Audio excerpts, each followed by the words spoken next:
Tudo bem, pessoal, então voltando para falar exatamente da nossa urbanização, mas antes disso, eu deixei quatro livros aqui atrás para falar um pouco, são referências para quem gosta ou quer saber um pouco mais sobre a história desse período de nascente, realmente, do povo brasileiro. Quando o Brasil vai fincar raízes, vai começar a ganhar a cara do Brasil de hoje, né? O primeiro dos livros que a gente tem aqui, então, é o Raízes do Brasil, que é um livro que eu vou usar bastante as referências dele agora no vídeo.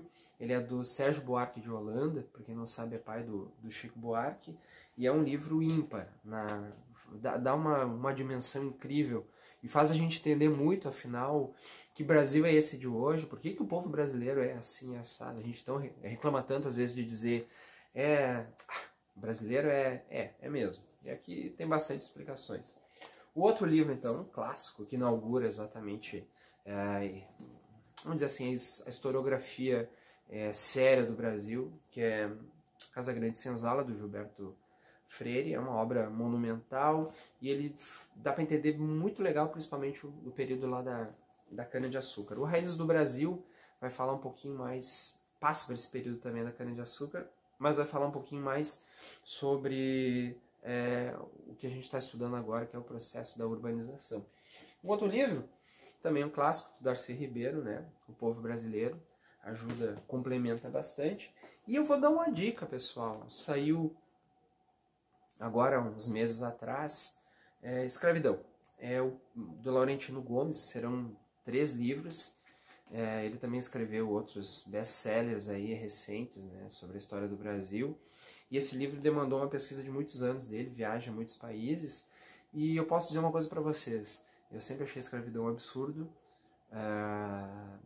Achava que tinha uma noção do real impacto da escravidão na história do povo brasileiro e na história principalmente do negro hoje no Brasil, mas esse livro aqui é um soco no estômago, um tapa na cara, porque ele traz relatos junto, né? Bastante documento, e garanto para vocês, é punk, tá? Bom, esses livros vão servir de referência. Então, quando a gente fala dessas vilas que vão surgindo, a gente tem que entender uma coisa.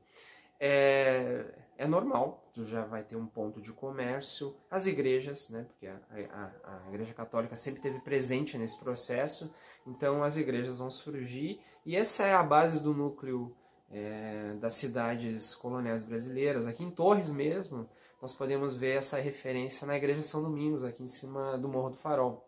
A Igreja São Domingos, que era para ter saído na Itapeva, que era um núcleo populacional maior que Torres, acabou vindo por questões políticas para cá, e toda a cidade então vai surgir ao redor da igreja. Não vai ser diferente, tá? Só que nós temos uma questão naquele mundo colonial ainda, do centro-oeste e do nordeste brasileiro, tá? As pessoas ricas, tá? As pessoas que realmente têm um poder aquisitivo grande, que são os senhores de engenho ou os senhores da colônia, vão continuar morando na colônia, tá?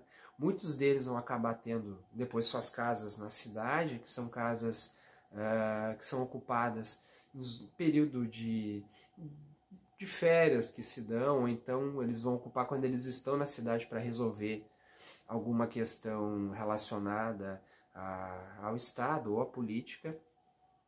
Isso a gente pôde ver muito. Quem acompanha as novelas da Globo dos anos 80, principalmente, que mostravam muito o Nordeste brasileiro, as novelas de época, isso é retratado de uma maneira muito, muito boa. Isso não dá para dizer que não.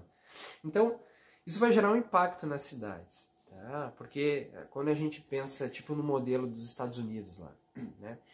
Principalmente nas cidades do norte, onde todo mundo vivia nas cidades, as pessoas ricas, as pessoas pobres, os comerciantes, os bancários, todo o comércio vai gerar, todo o dinheiro vai girar aí dentro, toda a cultura em todos os seus aspectos vai fomentar aí dentro da cidade. No Brasil ela vai continuar na colônia.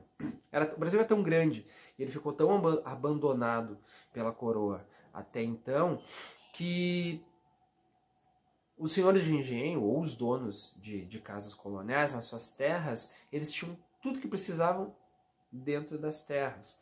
Quando nós vimos, meus alunos então, né, quando nós vimos um pouco sobre como funcionava os engenhos, né? A Casa Grande, a senzala, a Casa dos Artesãos. Então tinham trabalhadores livres que trabalhavam também ali. Então o senhor esse do engenho, ou o senhor da casa colonial, ele tinha desde o artesão para fazer os móveis, né, as pessoas para fazer a comida, às vezes tinham músicos, né, dependendo do poder que ele tinha para tocar para eles, então tudo acontecia lá. E eles não mudaram isso por causa das cidades. Há relatos bem interessantes no Raízes do Brasil, do Sérgio Buarque de Holanda, de padres reclamando, né, com seus superiores, mandando cartas, dizendo que as cidades viviam às moscas. E é verdade. Uma outra característica dessas cidades, então, que vão surgindo, é a maneira como o português vai adaptar a cidade ao ambiente. Tá? Eu vou dizer português aqui na ideia de governo português, mas nós já temos uma cultura muito mesclada do negro com o nativo indígena e com o português. Tá? Então,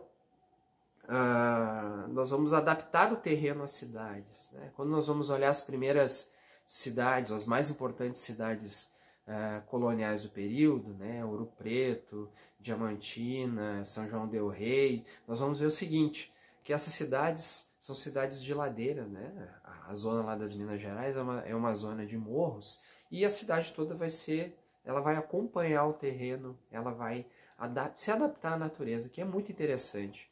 Por que eu falo isso? Porque os espanhóis fizeram uma coisa absolutamente diferente, né? Eles tinham uma obsessão pela geometria. Então as cidades, mesmo nos Andes, as cidades fundadas pelos espanhóis ou que foram conquistadas dos incas, foram aplainadas. As ruas são largas, as ruas são planas.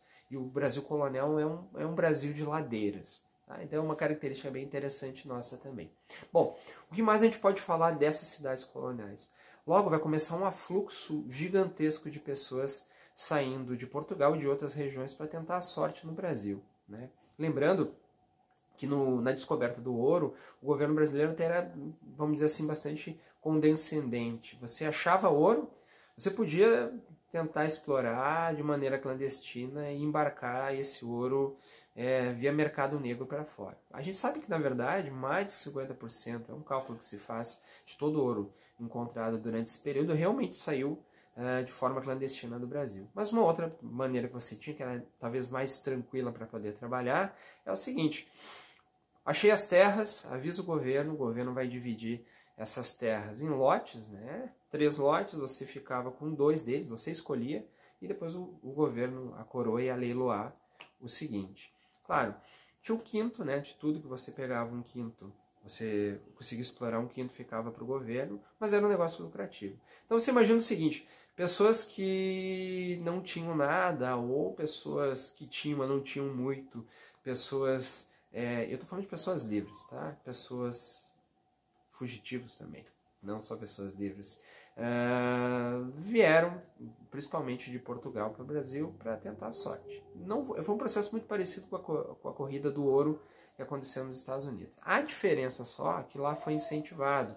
Pessoas que viviam na Inglaterra, por exemplo, que viviam uma superpopulação, às vezes as pessoas lá na América bancavam. Vem pra cá, eu pago tua estadia por um tempo, tu vai trabalhar para mim, depois tu é livre. No Brasil, o contrário. No Brasil, o governo português ficou em pânico com a ideia de Portugal esvaziar, que era quase isso que estava acontecendo, né? Para as pessoas virem no Brasil. Então, não teve um grande incentivo, mas mesmo assim, esses núcleos urbanos que vão surgir ao redor do ciclo do ouro vamos dizer assim, vão ser um marco do nascimento do Brasil, porque a população realmente vai expandir, nós vamos ter uma mestiçagem muito maior entre a população, que vai ser uma coisa normal, mais pessoas de etnias diferentes, mesmo escravos, mesmo indígenas, mesmo os portugueses, vivendo numa região. Bom, o governo, a coroa, vai se tornar mais presente também. Então, regras de cidade, né? Nós vamos ter literalmente também centros judiciários, pessoas representando a coroa, pessoas representando o poder público local, né? Uma política vai se desenvolver a partir daí. Então, vamos dizer que por uma questão forçados ou não, tá? nós vamos ganhar aqui no Brasil, a partir desse período, a partir dessas cidades que vão surgindo, um ar civilizatório. Certo? Pessoal, hoje é isso. Espero que vocês tenham gostado, tenham aprendido um pouco.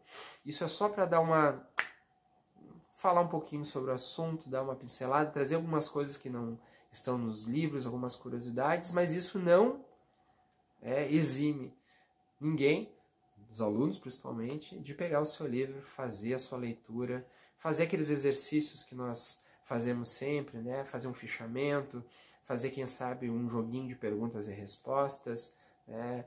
Buscar, criar, quem sabe, um esquema, contar a história que vocês leram para outra pessoa, para ver se vocês realmente entenderam. Certo, pessoal?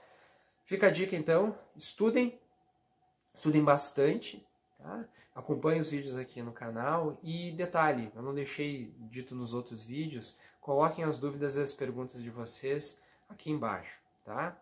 Pessoal, beijão, lembrando, né? Se inscreve, ativa o sininho,